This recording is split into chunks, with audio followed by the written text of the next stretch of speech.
All right, Jason, online threats, and I'm talking about the text-based verbal ones, the one that calling out your company, calling out your industry, calling out you personally, even sometimes. Give me some good advice on handling online threats. Online narrative threats. Don't respond immediately. That is actually don't no Give knee jerk, no need for a knee jerk response. nope. You need to act, not react on those things. So give it a moment, Take a deep then breath. go. Take a deep breath, be present, get a plan, then make it happen. All right, Nick, I go to you. Give me the opposite. Give me some bad advice. Yeah, I On mean, response. alternatively, remember you're the main character, so you should be responding to every single thing through a press release. Ooh, there's a good idea. All right. Oh, that's gonna be a tough one. What up? I like it. Jason, back to you. Give me some worse advice. Wait till it's middle of the night and you're liquored up. Then tell your friend, hey, here, hold my beer. I got something to do. Even better. Love it. Let's start. Get ready. It's Super Cyber Friday. Hello, everybody. Welcome to Super Cyber Friday. My name is David Spark. Today's topic is hacking narrative threats. We're also going to call them online threats because the general populace kind of thinks of them as this. It's an hour of critical thinking about measuring the risks you least control. All right, our guests, you just saw them. That's Jason Elrod. He's the CISO for Multicare Health Systems, and Nick Louie, the co-founder and CEO for Peak Metrics. Huge thanks to Peak Metrics for sponsoring this very episode of the show. All right, here's the different ways you can participate. I'm going to spotlight the bad idea and the 10% better tip. How not to respond to online threats. And again, when I say online threats, I'm saying narrative threats. And the 10% better tip is how to better manage online threats. All right, you can join us on video at any time. Bring me on. Give us your favorite online threat. Actually, I would love to hear in the chat room, like some of the worst online threats and the funniest. Actually, I have a really, really funny one too that I thought was interesting. Ask a question of our guests. You can submit a question for a Super Cyber Meetup at the end where we have face-to-face time, but just join us and we can figure it all there. And then when the questions come in, please send us questions. If you look at the icon on the right, there's a second one down, a little question mark in a speech bubble. Click on that, ask questions away. All right, here's the schedule. Pretty standard. What we do, our bad idea, our 10% better tips, we'll play the public interest, we'll play the department yes, last questions and answers, and we'll do a meetup. If you have never come to one of our meetups at the end of the show, please stick around. It's a lot of fun. You get to hang out with all of us, and we'll be there. All right. And also, just want to mention, there's a link at the very bottom of the screen. Our next event is going to be Hacking Fragmented. Look at it. Hacking Fragmented IAM. That's Identity Access Management. An hour of critical thinking of how to simplify the confusion on identity management, governance, and security. You can click that link at any time to register for next week's event. Stick around for a meetup. That'll also happen at the end. But you can click that link at the bottom of the screen at any time to essentially register for next week, but you will not be taken out of this week's event. Okay. All right, I'm gonna start. Let's just kind of set up what we're talking about here, Nick, with regards to online narrative threats. I'm abbreviating it, saying just online threats, but as we know, online threats come from any type of way. But what are we talking about? Like, so we can just set the table. What are give me the spectrum of what we're dealing with here.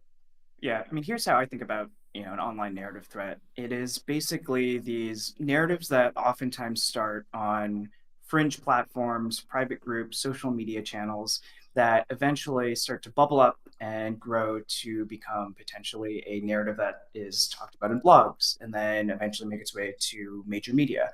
And these threats maybe historically could have been created by activist groups, by bad actors or state-sponsored actors sometimes. And increasingly now, because of the rise of generative AI, the way that we're seeing it is the complexity and the type of threat that you're seeing has significantly grown. So maybe in the past it'd be like a sort of grassroots social media campaign. Now we're seeing how these types of threats are just really escalating because of generative AI. So short answer, these narratives that bubble up seemingly from nowhere and then affect your reputation sometimes go hand in hand with a cybersecurity attack, and sometimes even, unfortunately, increasingly make way for some type of physical action. All right. Jason, let's just talk about your history of dealing with any kind of threats. I'm assuming things happen, either the company gets targeted, an executive gets targeted, the industry can also get targeted. What I'm saying, let's just talk about healthcare. With the recent the assassination, all healthcare organizations got started getting targeted. First off, I'm going to find a way to use the word hagmented in a conversation later this week. I'm gonna make up a definition and I'm gonna use it and I'm gonna see what happens. Hackmented. There we go. Hackmented. There you go. Yeah, we'll use that one. So, yeah, I mean, it's real. So part of when preparing or thinking about the topic for today, over my morning latte of evil, I'm busy trying to think of, hey, how could this be exploited? And gosh, I gave myself some nightmares. Because you're right, like the United Health component there is an unfortunate, tragic output of something that probably was a narrative threat. Yeah, and yeah, I mean, it definitely started. It started that way. Yeah, like what I think like this: one mosquito bite is inconsequential. Mosquito done. But being the architect of evil, sometimes I went, how many mosquito bites does it take to kill you? That's a good point. Yeah, it's about 10,000, by the way. 10,000. Really? You lose about a liter of blood. You have an antibiotic response. You got 24 to 48 hours unless you're in trauma. Then so. Because that's the amplification that can happen here now. Mm-hmm. So what would have been one mosquito bite becomes then 10,000 or 100,000. And that's the amplification that can sometimes lead you to an event horizon that, I mean, gosh, you just don't know how to handle, because it's a soft target attack. It's like psychological operations. It's a psyops against you, whether it's true or not. And the impact can be very kinetic. The impact can have devastating impacts on an organization or individuals. And I think what makes it difficult is that it's not a single event in time, like a particular breach. Like when you're looking at these types of issues, they're the types of things that, to your point, they bubble up over time. So like when we're tracking different narratives in the healthcare sector, it's not just sort of these very literal, obvious death threats against executives. It's the fact that there's been narratives around executive compensation that have been going back months. So when do those narratives actually start to bubble up and become a real problem? And then how do you adjust the posture of an organization, based off those types of insights? Yeah. And I would just say, and we have all seen this, that after a tragic event happens, then it's easy to go back and take a look and see what the conversation goes. Well, obviously this person said that, so obviously that connects to murder. Well, no, we can never figure that out like that. But you make those connections after the fact very easily. But let's. I think really, I'm going to just start with Nick. What can we do? Like, with what information we're getting, what can be done? Like, give us the spectrum, because I don't even know where the beginning of what we can do is.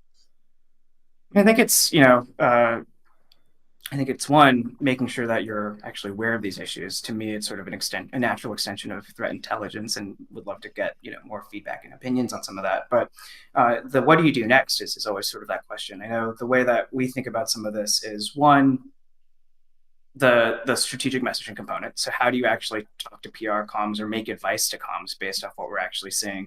And I think historically, the advice has been, don't always respond. Don't, ignoring is good. I think that's still true, but some of that wave is actually starting to change. So if you actually wait too long and you don't respond, then all of a sudden you lose complete control, and you that's not actually useful. Yeah, anymore. I know this is this gentle balance, because there's a bunch of variations. Let me throw this out. I'm going to throw all the variations I can think of. The don't respond, the take a beat and then respond, the have someone respond for you, the let the community respond for you, and part of not responding is just watch. Am I missing any of these? Well, I think increasingly one big difference is maybe 10 years ago it was go call your crisis person and they'll tell you how to respond, and they're doing it based off gut and maybe experience. I think in today's world, where so much of our lives are online and where you are affected by these filter bubbles or these social media algorithm bubbles.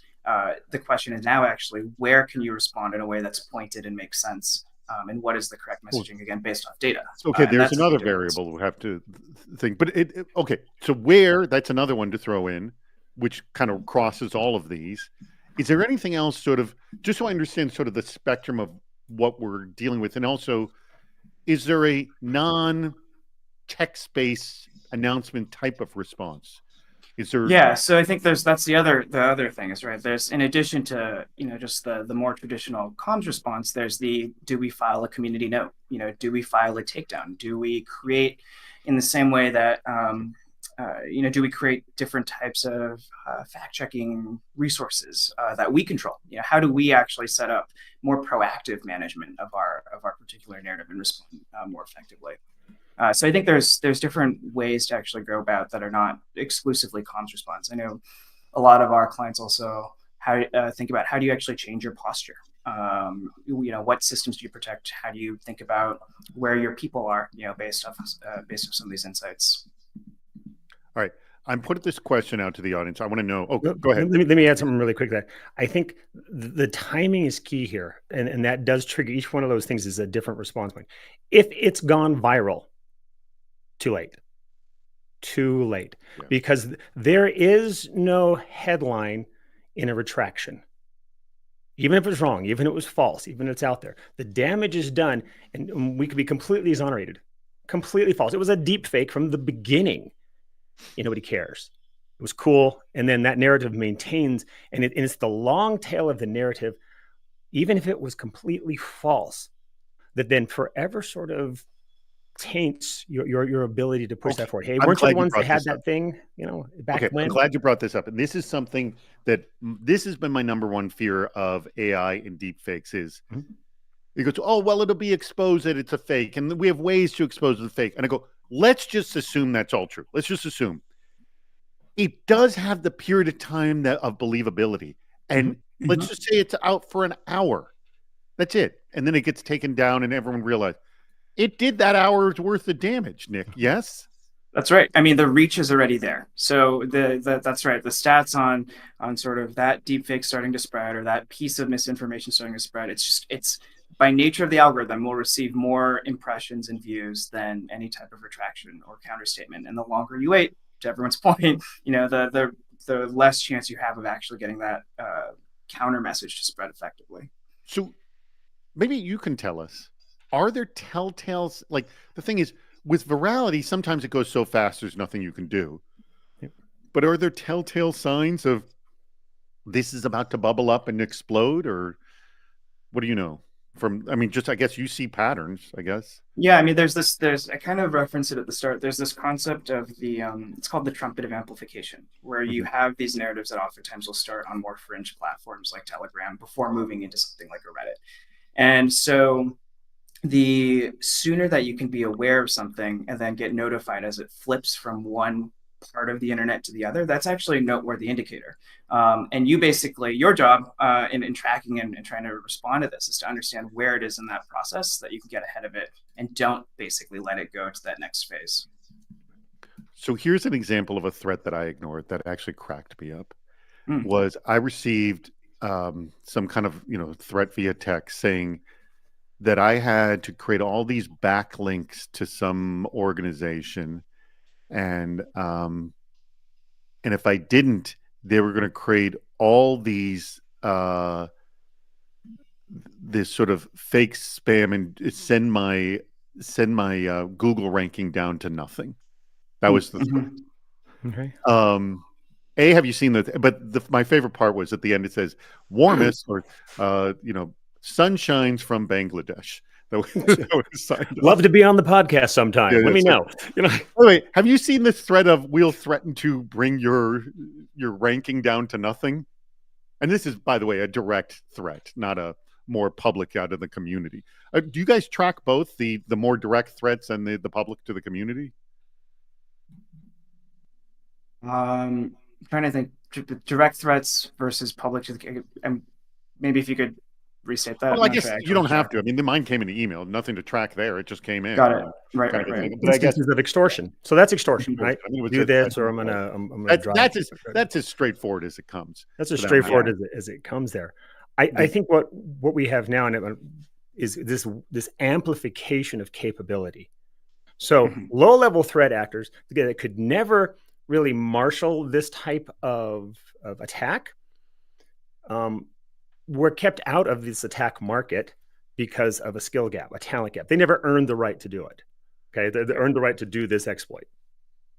Now they don't have to. Now they've got AI in it. Now they've got other ways that actually help, that enable a population of threat actors that never had the skill before to do it. And it hyper enhances the advanced threat actors to do things very specific. Like, I'm going to do a deep fake. I'm going to put it out here. I'm going to put it multiple accounts. I'm going to automate this and just kind of attack an organization with deep fakes of the CEO asking for a GoFundMe or whatever it is. Okay, Yep. So you have that kind of application, but you have all of these crafty criminals. I'll just put it out there. They weren't dumb, right? They're not dumb. What they are is they're not skilled or talented in doing the tech. Now they don't need to be skilled or talented in the tech, and they can take that creativity, that criminal creativity, and start executing things again and again and again, which amplifies the threat landscape for all of us and makes it just even more difficult. Because I mean, they could come across as a smish or a fish or a TikTok with a complete deep fake on there. How do we? Yeah, I mean, track it's that? not even just the technological barrier that's been reduced. I think the other thing that you see here for these types of attacks is that the ability for a threat actor to speak, perfect English now, like to sort of get around some of those more traditional Language barriers aren't a indicators. thing. Yeah. Right. All right, So we have you've our got that first game. skill. Let's do this. And by the way, one of the things I want to talk about after we play this game is I do want to talk about how these dots get connected, like how this type of attack supports another kind of attack, or maybe this attack is a smokescreen for this kind of attack. I'd be interested in that. All right, but let's get to our first game. Do you know what others are thinking? On the public interest. All right, here we go. Pretty simple game to play. 4 questions. Very difficult to get 4 for 4 right. I did it last week. And Rich, our producer, because I didn't make these, Rich, our producer, made these. He's made this difficult, so it might be tough for anyone to get 4 out of 4 right. Here we go. Which term gets more searches? And then again, this is what's done recently. And it's not just people in cyber, it's anyone who's searching on Google. Is it the word disinformation or misinformation? That's a good one. This one's tough. What do you think, Jason? I'm going to go with B, misinformation, as opposed to disinformation. I'll say misinformation. What about you, Nick? Miss or dis? I agree. I think misinfo. I'm going dis on this one. I think it's disinformation. All right. All right. And the correct answer is? It is misinformation. The both of you have a point. You're on the board. Okay, very good. All right, next question. Most people chose misinformation. All right. All right, next one. What gets more average monthly search queries? Is it the brand, the narrative, or the perception? Nick, I will ask you first. I'm going to go D, narrative. What do you think, Jason? Brand. People are searching brand. I think it's brand too. I'm going That's brand. fair. All right. Second guessing myself. This is no good. We're going to see how this plays out. It is. We're all wrong. Perception. We're all wrong. Perception. Oh, Wow. but brand and narrative are the same. Wow. Wow. Yeah. That's All right. Well, We're we all equally know wrong. We're equally wrong. that. Equally wrong. Wow. All right. Jason and Nick each have a point. I have nothing. Let's go to the next one. All right. Oh, this is what gets more search queries. Which term? Discord, LinkedIn, Reddit, WhatsApp. I'm just going to say for popularity, I'm going to say LinkedIn. But then again, is WhatsApp more popular than LinkedIn? I think also a lot of people might spell WhatsApp with a space in the middle. I'm going LinkedIn. Or no, I take that back. No, Reddit's more popular. I'm going Reddit. I'm going H. I'm going Reddit. I'll go Reddit. It depends on who's doing this search. It's It's everybody. The answer is everybody. Search. Threat actor, your It's PR group. everyone who has access to a computer. Yes, good. That narrows it down. And That's very Google. specifically ambiguous. I like it. So we'll go with Reddit. You're going with Reddit? I'm gonna go. So if it was me, it'd be like Reddit because I add Reddit to every Google search I do now. But I think WhatsApp I was might be debating globally. WhatsApp. Yeah. All right. Okay, we got 2 Reddits, 1 WhatsApp. And the correct answer is it is Reddit. Oh, In by a fact, lot. WhatsApp dead last. Wow. I wonder. Okay, so what I want to know about that one though is that does that include like is it just the literal search Reddit? It is or just is it that word. really Yes, still yes. 13.6? It is Wow. just that word. The word WhatsApp, the word Reddit. All right. Jason is in the lead with 2. I have got 1. Nick, you have got 1. Last question. Bot, deepfake, hacktivist, and troll.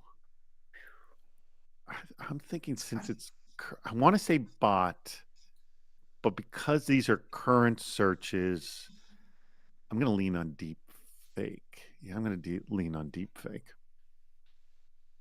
I'm saying K. What do you think, That's Jason? where I'm at. I'm on deepfake. I think that's getting a lot of play and popularity right Between now. So deepfake. bot or deepfake. Yeah, it's going to be J or K. Yeah. I don't think people can spell hacktivist, to tell you the honest truth. No, yeah, it's not that. I think deepfake too. I think it's just trendier. Okay, we're all going deep fake. So essentially, We're going deep. if we're all going deep deep fake. fake, guaranteed Jason is the winner here. Just so you know. Let's see, will he go 3 for 4 though? Oh my God! I Troll. could not have my any more. God. You know what? These are all fantasy fans that are searching up their, the latest. Oh, okay. Okay. So I get it. Yeah. Yeah, we So- got so. I We're know. victims of our own Nobody- confirmation bias and our own echo chamber Anyone- because wait. we're all Milagros, Just type. Francisco. I'm see if anyone picked M. Milagros picked M. Yeah. All right. Nice. So Good work. looks like everyone got taken Troll out. idea. And the D&D stuff. Oh, yeah. I should. This is a really we good all ego got check. taken on that one. Rookie move. Rookie move. Yeah, we got. You know. God, we didn't. We should have totally thought. We did not think. boy, No. we blew that one. No, Okay. or like Trolls the movie, maybe. I don't know. Yeah, I think that in Trolls the movie, yeah, like bang. So I think that's confirmation. That's our own confirmation bias inside our head, right? The Right. saying, oh, I'm limited to this. It has to Obviously, be in everyone's this thinking about category. deep fakes. Right, right. Shame So on that- us. Shame on us. That falls right into the narrative, right? If I Doesn't think it? this is the only place where I could be badmouth, or this is a narrative attack, and we're concentrating right here on, like, I might concentrate on the technical risk or the cybersecurity risk or the financial or organizational business continuity, all these things. All at the same time, there's this growing thing in the background that I'm not even Right. paying attention. And Yeah. I think that's key to this conversation here, because the I narrative. think that's threat one of my was not- talking points is that you're supposed to be doing this at scale and like understand what is You happening gotta at look scale beyond. and You not gotta just look within beyond your where you're mind. probably. Not what you you're know doing. By the way, this is a general theme in cybersecurity. And why we talk about diversity so much is Gosh, yes, yeah. if you only have middle-aged white men working for you, you're only going to get the middle-aged white male view of this. Yeah, I'm of literally right whatever here. it is you're More trying you- to solve. All right. So, Nick, now I want to take this to just a brief discussion about what you're specifically doing in Peak Metrics on narrative threats.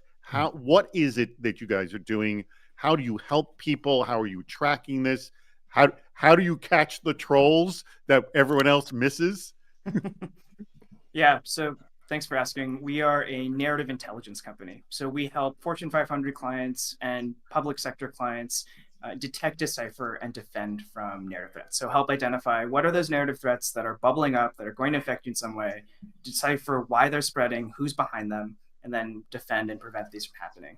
And I think key to this is what we're looking at are these posts that are bubbling up from social media that are actually at scale, when pulled together, a real problem. So not necessarily a single post or a single tweet that someone's put out, but really these sort of long tail narratives that will bubble up and become a problem at some point. And maybe you could tell us like a little bit, like doing some work for a client, like what is a telltale sign? Like, we started watching this for a client, it did bubble up, we were able to manage it. Like, kind of give me like a poster child example of how this works, because it's interesting. I'll be brutally honest, I didn't even know services like this existed. I wouldn't even know how to manage a service like this. Like, walk us through it. Well, how does it work? Yeah, well, I think maybe some extra context here. Like, sure. why does this matter right this second?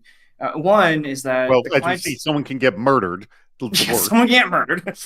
Maybe that's number one, is right. Like, we're in a super complex geopolitical environment. The clients that we work with, if you're Fortune 500, unfortunately, you are now part of the geopolitical conversation. You can't really avoid it. Two, what we're finding is that social media conversations do matter now, and they're fragmented. So you have all these blind spots, and I think traditional security, maybe you're thinking about dark web monitoring and that type of thing, but what we're finding is that a lot of threats now actually exist in sort of these social channels or these semi-private channels like your telegrams. And then we kind of alluded to this at the beginning, but we're seeing how with 90% of online content that's going to be AI generated by 2026, the volume of content and junk that you have to track and understand online has just increased significantly. So you're in this world now where you're surrounded by all these conversations that could affect you, and they're completely out of your control. But they bubble up and they become these real security and physical and cyber risks that can affect you. And then, but the interesting thing that you bring up is AI, and this is a whole other wrinkle. Is that you think about these narrative threats? It's like, well, we could tie this to an individual, but with the AI things, like, you probably can't tie this to an individual. You just have to deal with the damage this thing is doing on its own, right? I mean, I think the way to think about it is oftentimes actually you can tie it into, at least to a group. So a lot of what we're looking for are, for a corporate client that's concerned about, manipulation of their stock, that could bubble up from, say, a very purposeful sort of narrative attack. You can oftentimes, attribute it to, this is a particular actor that has a playbook where they start this type of activity on Telegram. So let me ask, how do you know that? How do you figure that out? I think there's a lot of parallels to your more traditional, security frameworks. We look at content patterns. So are there certain content patterns that can match other, actors in previous types of campaigns, we'll say. Like, so somebody posts anonymous. Somebody posts anonymously on Reddit, where most people are anonymous on Reddit for that matter. And then you see certain other behavior that's tied to a group somewhere else. You're like putting together. But let me throw this out. People often parrot what they see. So maybe you can't always tell. I don't know. I mean, what do you see? I mean, I think I think the parroting component is part of it, and trying to decipher like what was at the origination point versus what's sort of being copied. But I think you can still identify like patterns in the content to understand what are the talking points, what are the key messages that a particular bad actor wants to or consistently wants to make a point of. Two, you can look at distribution patterns. So we know that in mapping historic campaigns like this, we can tell when certain actors use certain blogs, certain websites, certain channels for their campaigns, and sort of, again, repeats. And then we can look at the accounts themselves. So, for example, part of this equation is, when we're seeing these types of campaigns spread, are there bots that are being used? Are there the same accounts? Can we look at, almost like network analysis of these accounts to understand what are the webs of accounts that are actually spreading this type of information? So when you take all of those different factors and package them up together, then you actually do get a pretty good sense of, what's happening, and again, why some of these narratives are spreading. And that helps you get ahead of it and understand how do you actually protect yourself better. All right. So what I did is I just put up a poll for essentially the whole audience. I want everyone on to go check out the poll to the right. You'll see the third icon down. Essentially click on any answer there, and we'll give you a warm handoff to Nick and Peak Metrics. If you want to learn like essentially how this works, what they're seeing, how you can actually begin this conversation, which actually we throw this question out that actually our very own Rich Straffolino said, and maybe I'm going to throw this to you, Jason, because you probably have done this. How do you start the conversation or organization to see these narrative threats as a security function? And I'm sure Nick and Jason can help, but I'm going to start with you, Jason.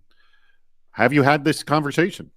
Because I'm assuming after the United Healthcare, this came up, yes? Well, it did, but in all transparency, I mean, I personally did not make the connection as well as I should have.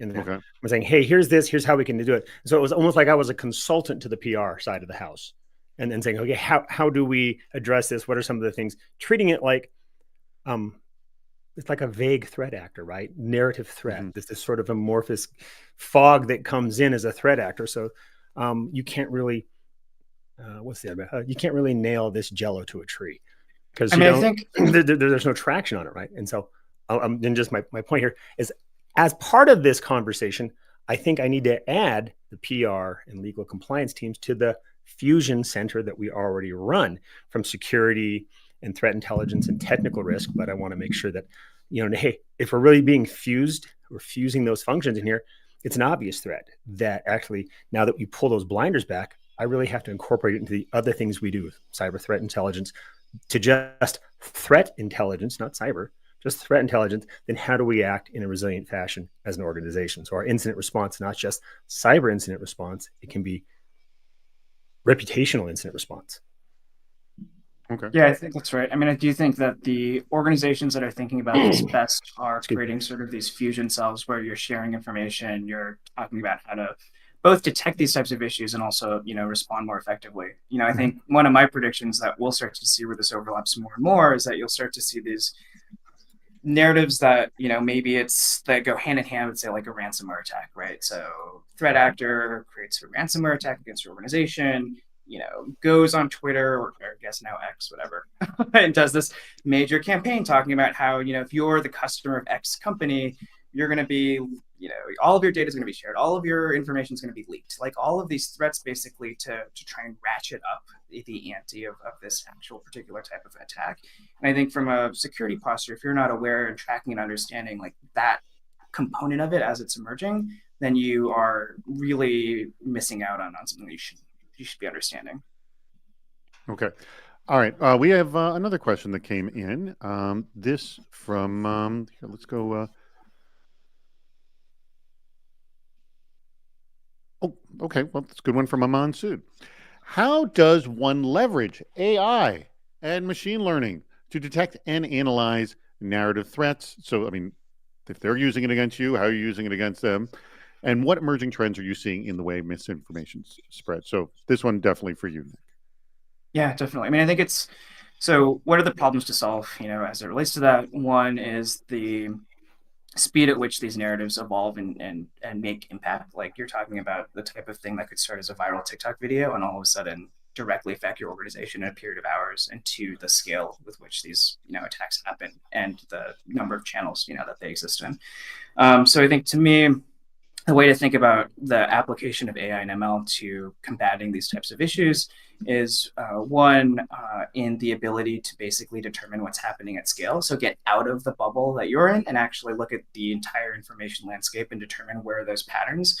And then to really quickly quantify how much it really matters in any particular point in time. If you're a large organization, you're constantly affected by people complaining about you on social media, probably. But what you don't necessarily know is which one is actually going to be a problem. So the application of AI and ML to quickly quantify and understand, which ones actually matter is really important. So I'm not going to let you jump off of that. How do you figure out? Because this is not an easy one. What I guess, I guess there's no hard and fast rule, I'm sure. But what are some telltale signs, or what are things to maybe let's put this in the warning area, Nick?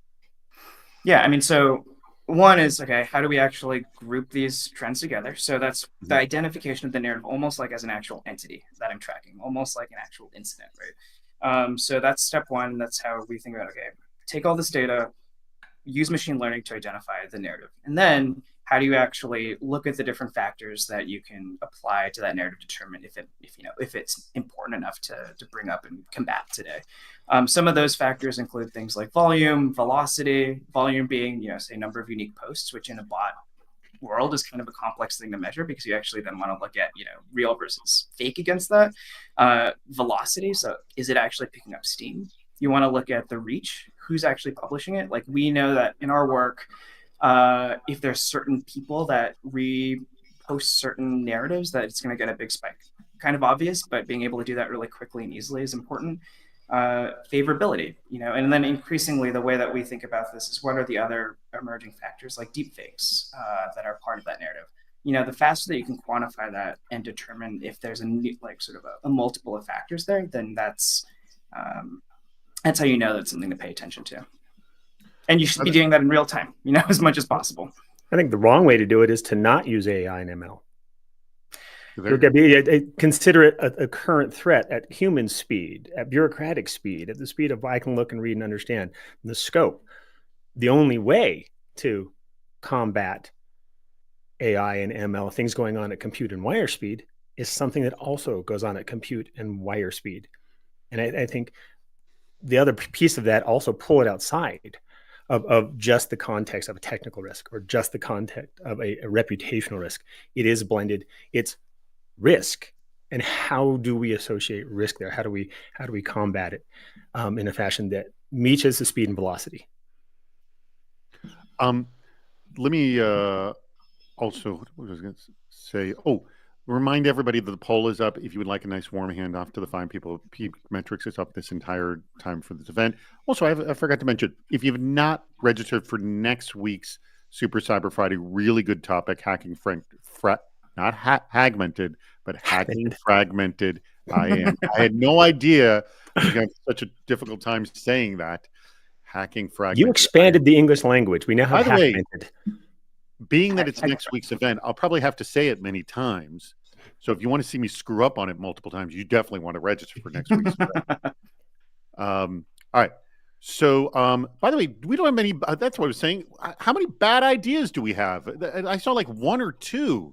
I thought this would be easy. Oh, here comes one from Andrew Aiken, who actually he's a winner. But let me remind you, the bad idea is how not to respond to online threats, to online narrative threats.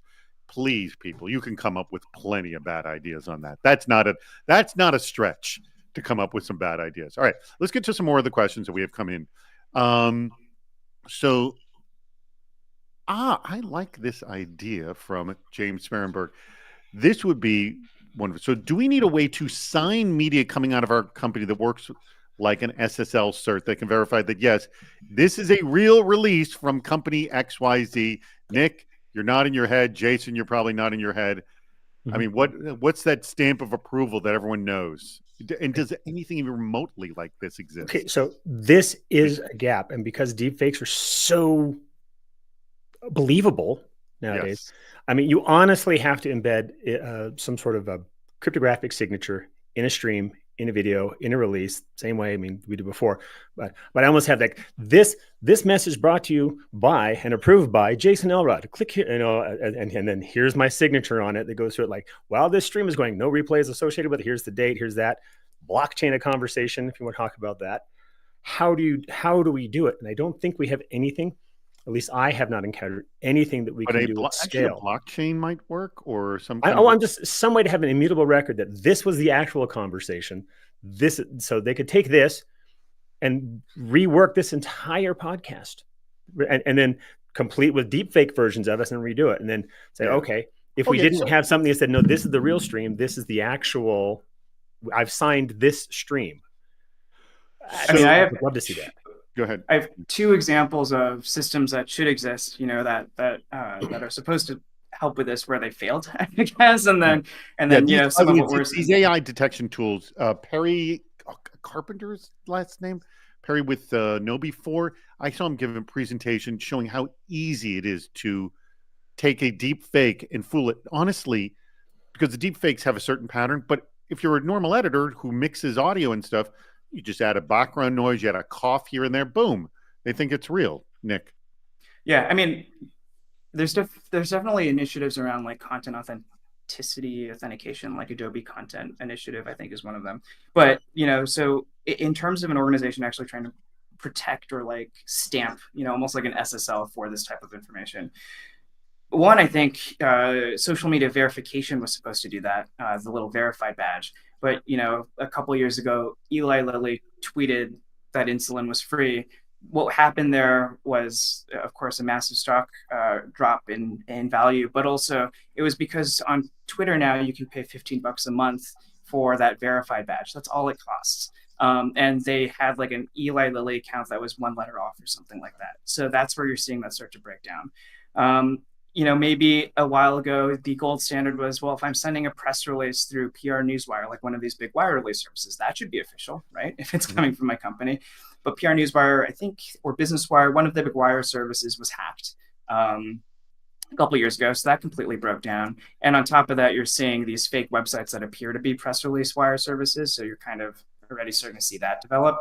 So I think what you're starting to see now are companies are at least starting to develop almost fact-checking pages for their company hosted on the official website, where they're basically starting to debunk these narratives that are emerging. And I think that's the best you can do, at least so far. At least that's from an official source, owned by the website or owned by the company that's not reliant on these other partners. All right, I got another game for us. All right. Uh-oh. Here we go. Hello, welcome to the Department of Yes, where no request is ever rejected. All right, some really stunningly stupid bad ideas. You know what? I just want to say kudos to the audience when I taunt the audience and tell them you're screwing up, you're not giving me what I need, and then they deliver. So bless your hearts, you're all awesome. All right, I'm going to kind of put two of these together. All right, I'm going to put Dwayne Grant and Aman Sood's together here. I'm going to make you answer first. We're going to put them together here. First, Dwayne Grant here. Egg on the people who threaten you by saying stuff like, bring it on, or I know you are, but what am I?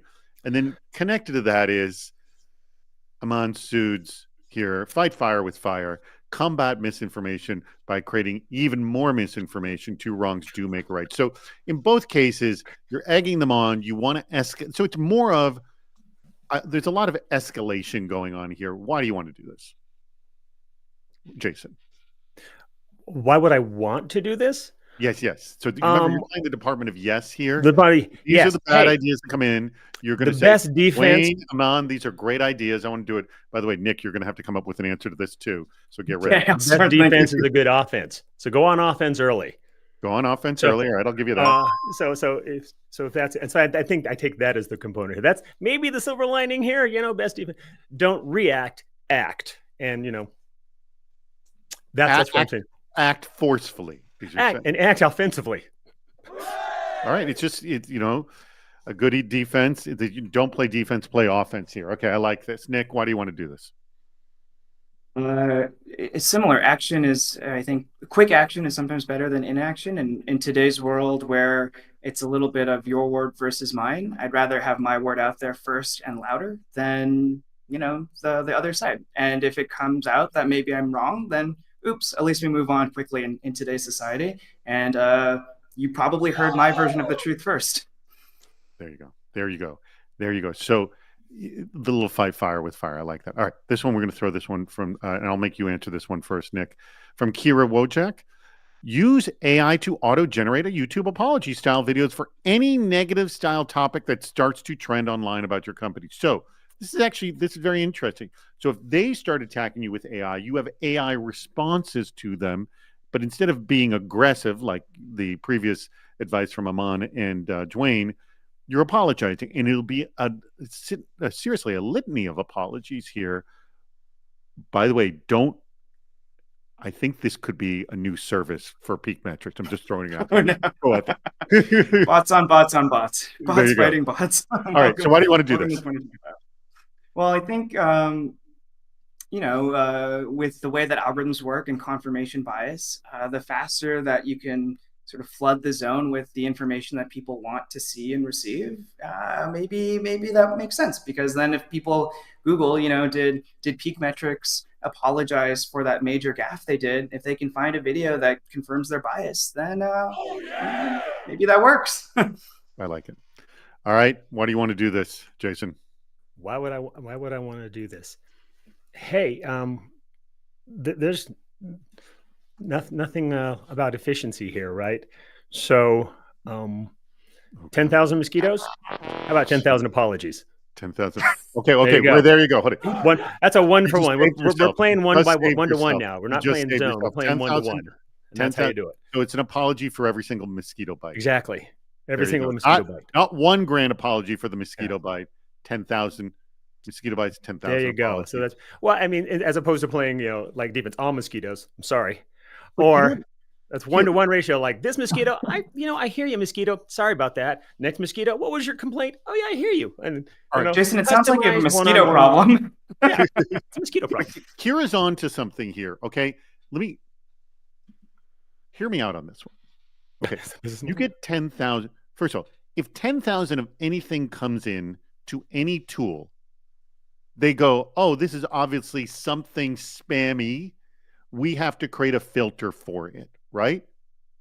Now, if you do the same thing on the apologies, it'll create a filter. So it'll be actually, you're creating 20,000 spam elements designed to be filtered out. So essentially, you're helping to alert the filters to take all of this out.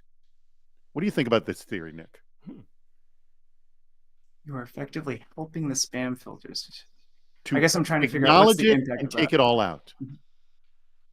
I mean, certainly from a pattern matching perspective, that's true. Yeah, it's almost like that is the narrative, right? You're That you're kind of clumping helping together. them. You're You're helping the filter. tools find the patterns Mhm. to take them out. Mhm. Yeah, there's some A validity. little Just AI one theory. Aikido here. You know, you take it and you amplify the absurdity of it, so it becomes obviously incorrect. And then the spam can then you can pattern match on that, the obvious absurdity of it. Yeah, by issuing 10,000 apologies. I think I had 10,000 comments. I issued 10,000 apologies, and then that pattern becomes one Right, that becomes is a- recognizable. Almost Because that is a narrative. it's a narrative, right? More- This whole thing is absurd. And by the way, I did 10,001. One proactive apology for the Right, next but mosquito. the other thing is, say there's 1,000 mosquito bites, you do 10,000 apologies. If the filter didn't catch the 1,000 with the 10,000 apologies, they'll for sure catch it. That's my theory. All right, I'm going with Gary Longsides. That's like I don't upping think it. it's and far upping it off. and upping it. Just consider it. I'm just saying, Nick, seriously consider this. And by the way, you just can, when you release the product, just call it the CISO series special. Oh, I was going to give All you royalties, but I'll take that too if you want to. All right, here we go. All right, this is from Gary Longside, and this is really a question for you, Nick, about peak metrics, because you can't see the last part of the question. yeah, In the political marketplace, narrative threats are often developed by A/B testing in the dark corners first, then tested on the normies on places like Reddit. I don't know this, but I guess it does. Then move on to mass markets like TikTok, Facebook, Twitter. So the obvious question is, do you monitor the dark corners like 4chan or just really just the dark web in general?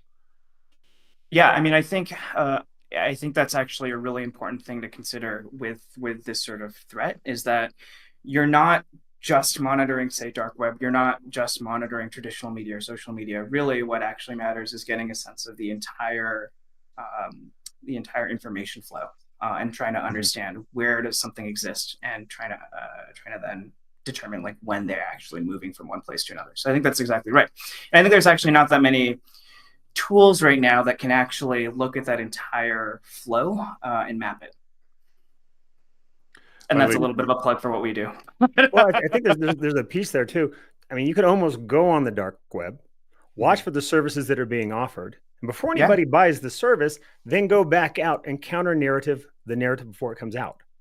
Come out. I mean, like disinformation as a be service like, is you know, a if thing, anybody right? ever Like, you can says buy that you know the Jason likes silver microphones, they're a complete bonkers dork, because he doesn't, and you know he prefers this particular type of microphone. Anybody that says that, completely false. Get ahead of it, almost like a pre-narrative to a narrative that you think might be coming out. So there's almost like this defensive narrative position you could take.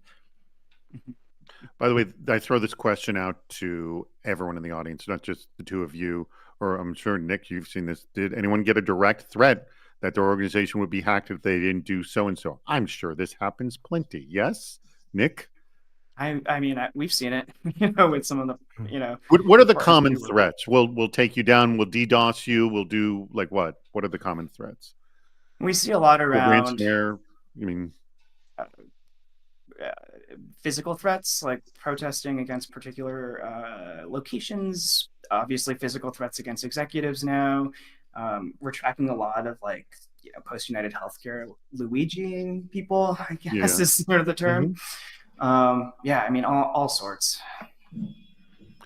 No, but this is really the question for the audience. I'd be interested to know if anyone. Yeah, I'm curious what everyone else is seeing. I'd like to see an answer. Look, let me take that data in so I can use that as training data. What are we all hearing? Well, most threat actors come from one of three essential. Like this is a big generalization: cash, cause, or chaos.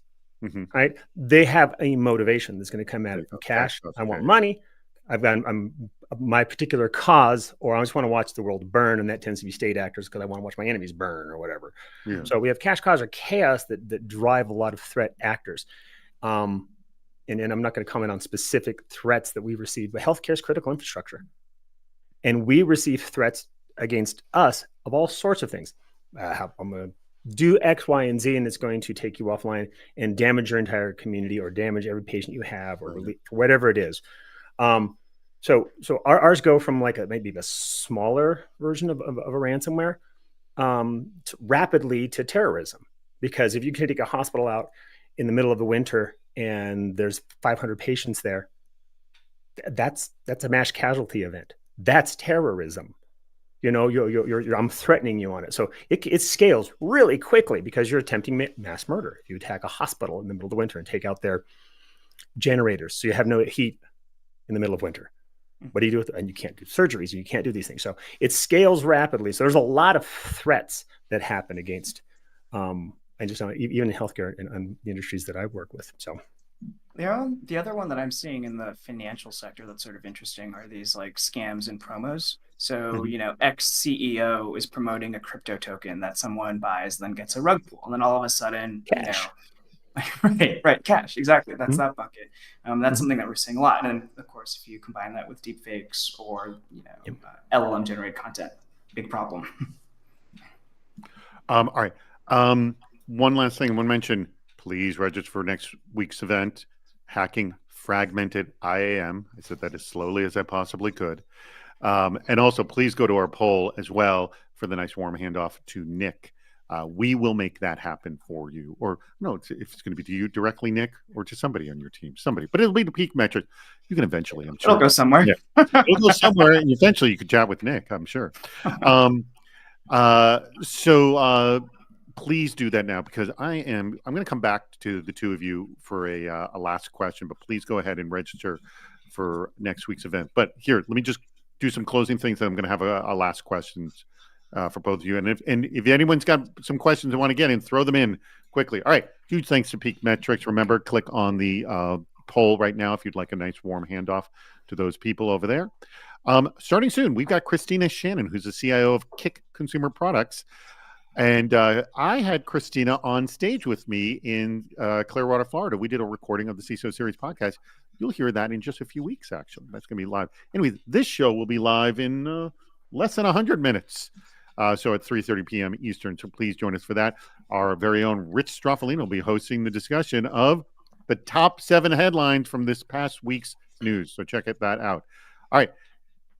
Okay. Did you see the speed of how that happened? This thing comes up, the link at the bottom changes. All right.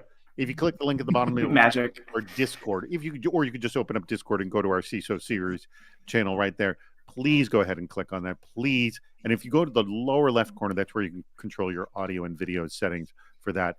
So go ahead and click on that, and we will be over there as soon as this event ends, which is going to be in 7 minutes. All right. Whoops. If you want to sponsor a Super Cyber Friday, I think we have them coming up in May is our next ones. Please ping us over at info@cisoseries.com, and we'd love to have you as a sponsor for this very event. All right, let me get back to. All right, I'm going to ask both of you this question, and whatever time we have left, I'm going to get to any additional questions we have here. So get your questions in, squeeze it. But I'm going to start with you, Nick. Nick, what is something we have not brought up in today's discussion that we should have discussed? And please bring it up. I think I want to make the case that in most organizations, the auto response for this type of concern is that it should be a PR or communications concern.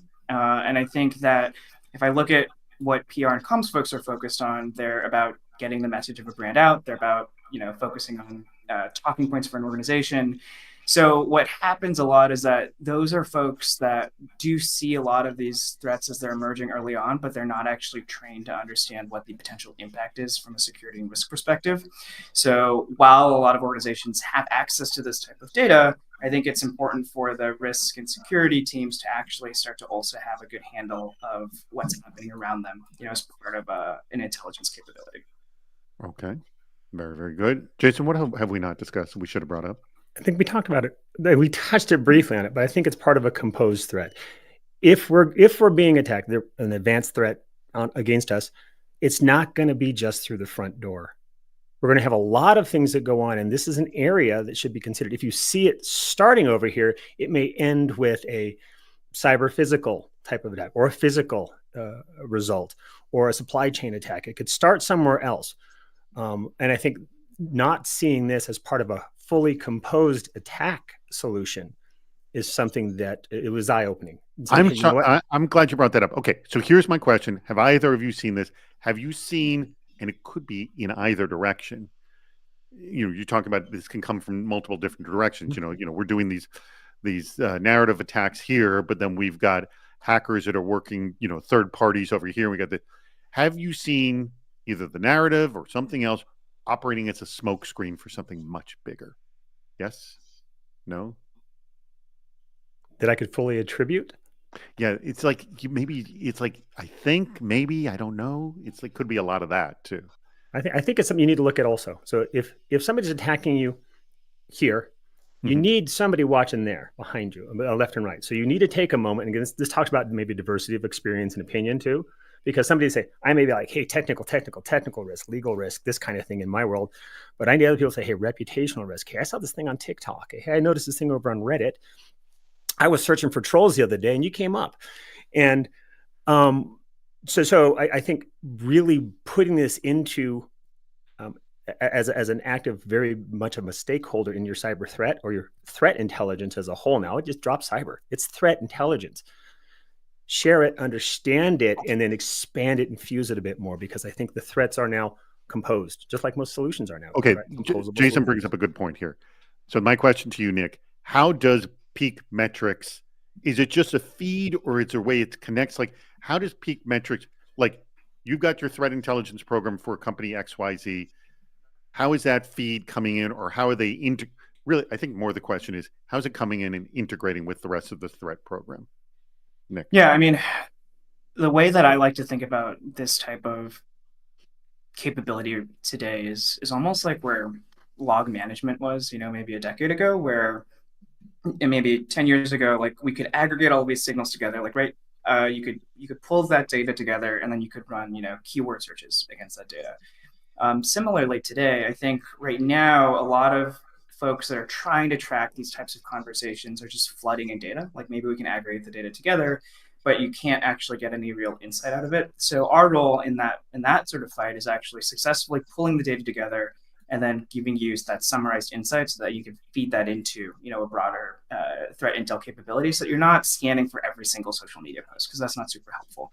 Really what you want is, here's the summary of the ones that matter, here's their threat level at any particular point in time, and then you can align that to all the other data points that you have to determine if there's any type of, correlation.